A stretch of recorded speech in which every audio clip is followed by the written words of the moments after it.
Baik, selamat sore. Salam sejahtera untuk kita semua.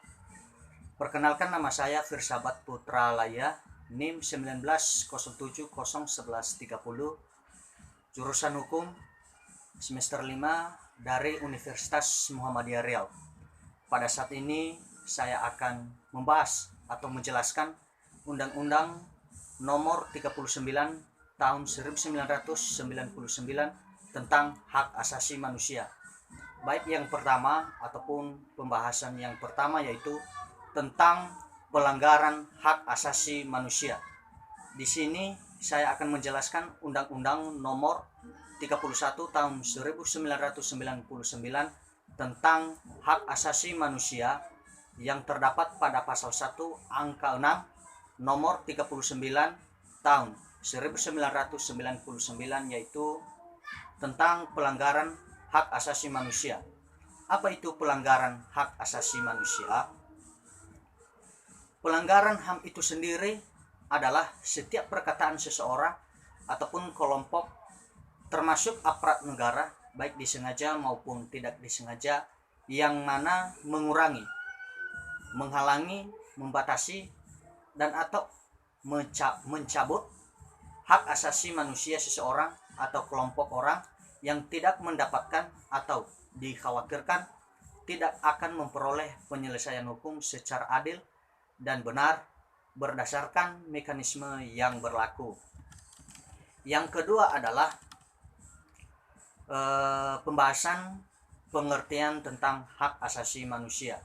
Yang pertama adalah pengertian hak asasi manusia adalah seperangkat hak asasi manusia yang melekat pada hakikat dan keberadaan manusia sebagai makhluk Tuhan Yang Maha Kuasa dan merupakan anugerah yang wajib dihormati, dijunjung tinggi, dan dilindungi oleh negara hukum, pemerintah, dan setiap orang demi kehormatan serta perlindungan harkat.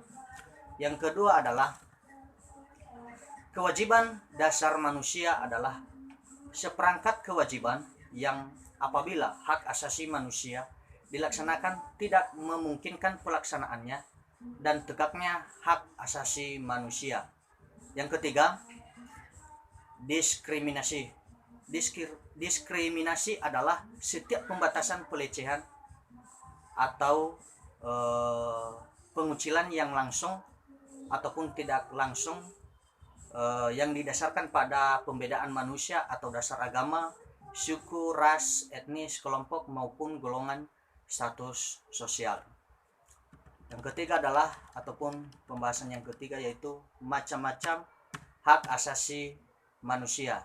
Yang pertama adalah pelanggaran HAM berat. Selanjutnya, yang dimaksud dengan pelanggaran hak asasi manusia berat adalah merupakan pelanggaran yang berbahaya dan mengancam jiwa seseorang, seperti contohnya pembunuhan, kejahatan genosida, penyiksaan, permusuhan, dan perbudakan. Yang kedua yaitu pelanggaran hak asasi manusia ringan.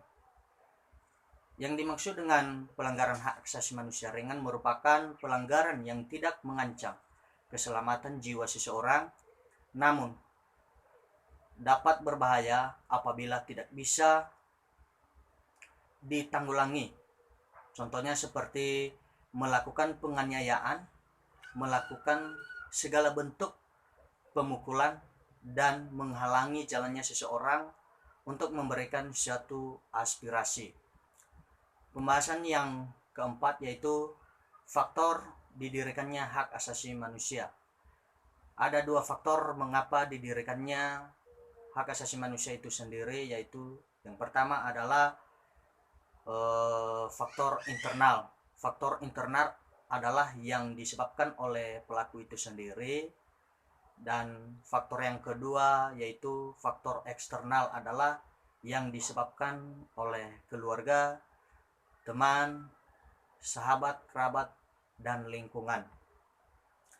Dan untuk pembahasan yang kelima yaitu hak asasi manusia Indonesia terdapat dalam 4 perundang-undangan.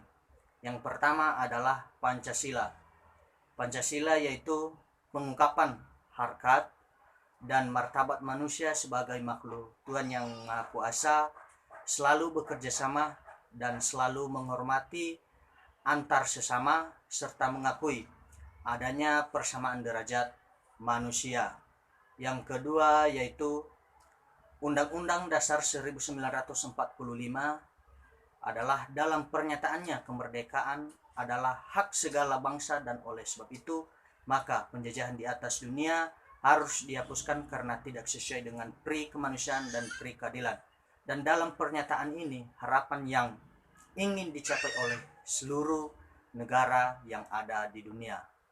Yang ketiga adalah dalam batang tubuh Undang-Undang Dasar 1945 yaitu persamaan kedudukan warga negara dalam hukum dan pemerintah.